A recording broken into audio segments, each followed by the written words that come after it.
All right, so oil just surged over $100 a barrel, and this could directly impact mortgage rates and the housing market next.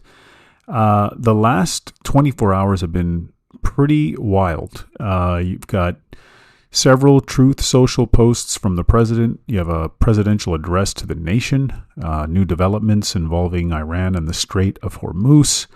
But you're now seeing today oil surging over $100 a barrel. That's up more than 10%, and it's a pretty big move. You got a lot of things going on around the world at the same time. The UK is working to bring allied nations together to talk about next steps to keep the Strait of Hormuz open. What else? You're seeing reports of Iran working with Oman on a protocol for traffic through the strait, while the U.S. is asking allies to step in to help secure it.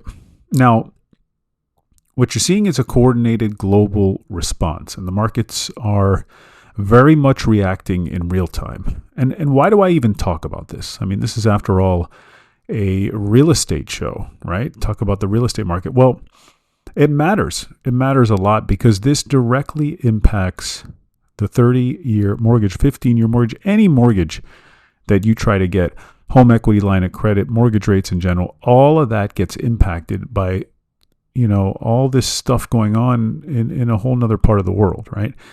And just to take a step back, I want you to think about it like this: the Strait of Hormuz, it's the chokehold, right? It's one of the most important oil, let's call it choke points in the entire world. It's got about roughly 20% of the world's oil supply that goes through that region. So, any disruption or even the threat of a disruption would send oil prices higher. And that's exactly what we're seeing. Now, when oil prices rise, and I've talked about this before, that feeds directly into inflation. So inflation, that's one of the biggest drivers of interest rates, right? As inflation goes up, the 10-year Treasury yield, 10-year Treasury yield also goes up, and then mortgage rates will follow exactly what that 10-year is doing. And we've already seen it. The 30-year fix has already moved from about 6% to nearly 6.5% in just the last month. All right. So what's happening, with that situation, with this, these tensions between the U.S. and Iran and oil getting through the Strait of Hormuz is already showing up in mortgage rates here in the United States. So geopolitical events that happen on the other side of the world is impacting, how much you pay for gas at the pump, right? And it's not just gas at the pump. The reason why the markets freak out about this is it's more than that. It's airlines also. It's energy prices going up too. It's how much are you going to pay for your electrical bill? All those things matter. Now, all right, this is where it gets interesting because this is what I really want to get into.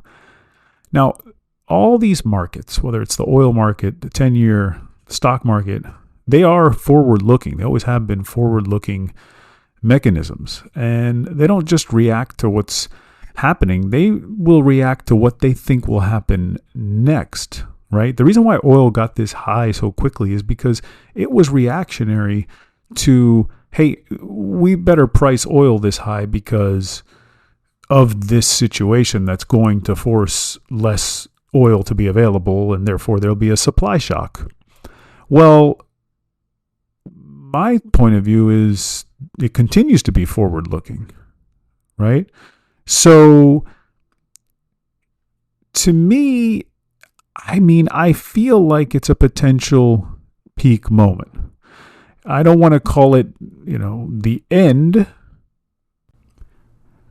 but could we be getting close to peak fear when it comes to these markets and the situation and all this geopolitical tension? And I thought about this. I wanted to look at a little bit of historical context to understand maybe what could happen next. And I always think it's best to look at history to help figure that out. So what I wanted to do was I wanted to look back and see, each and every time in history when oil did spike up this much, what typically happened after such a spike.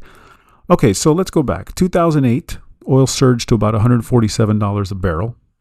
But within about 5 to 6 months, it collapsed below $40 a barrel as the financial crisis hit. All right. So what you had was a sharp spike, followed by a pretty fast, really fast, and just huge drop. 2011 to 2014, oil stayed above $100 for a much longer stretch. It lasted roughly 2 to 3 years. But once supply increased, especially from U.S. shale, prices collapsed again. Now, that one was a sustained high, but that was because supply stayed tight for such a very long time. So note that, 2011 to 2014. Most recently, 2022. Oil surged above $120 after the Russia-Ukraine conflict, but within about 3 to 6 months, it dropped back below $90. That was a geopolitical spike followed by a relatively quick pullback, very similar to what we're seeing now. So if you look at the pattern, you get a sudden event, you get an oil spike, uncertainty peaks, prices peak, clarity returns, prices fall.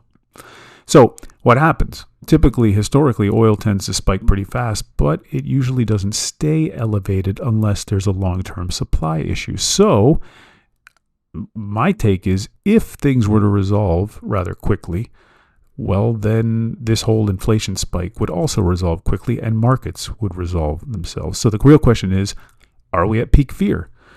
Is this the moment where uncertainty is at its highest before things start to essentially calm down? I think so. I think we're starting to hear signals that there may be some interest in de-escalation. Look, there's two scenarios. Tensions could escalate further. Nobody really knows. And if so, oil would go up, inflation, yields rise, mortgage rates rise. We know that. And of course, that puts a ton of pressure on housing. But if it does start to de-escalate, oil falls, inflation falls, yields fall, mortgage rates fall. And there's your relief to the housing market. Look, to me, it feels like a potential peak moment. Again, not necessarily the end, but a point where uncertainty, I think, is probably reaching its highest. I also think time is becoming a factor here. Markets are essentially signaling that this situation can't drag on much longer without some really severe consequences. I don't know how far, the White House administration and the president would want to take this, because then you could lead to a recession at some point. So I do think there's increasing pressure for some form of a resolution, and probably sooner rather than later. So I think markets can read into that too, and so that's when you could see oil peak and yields peak as well, and mortgage rates follow. But it is uncertain. I want to reiterate. Until we get any type of confirmation, markets can stay very volatile. But remember, oil spikes on fear, and when that fear goes away, everything starts to kind of take care of itself. Question is, are we at that point yet? I think we are. That is it for me today. Thank you so much for listening to today's show. And as always, if you have questions or need specific advice, ideas, or just some help regarding your particular real estate needs or situation, or if you're just looking to buy or sell real estate in Florida, well then DM me on Instagram at the Salib Group, or just send me an email to mark@thesalibgroup.com. Don't forget to leave a rating for the show, follow, subscribe, help others find the show, and be informed and educated about the real estate market just like you. Until next time.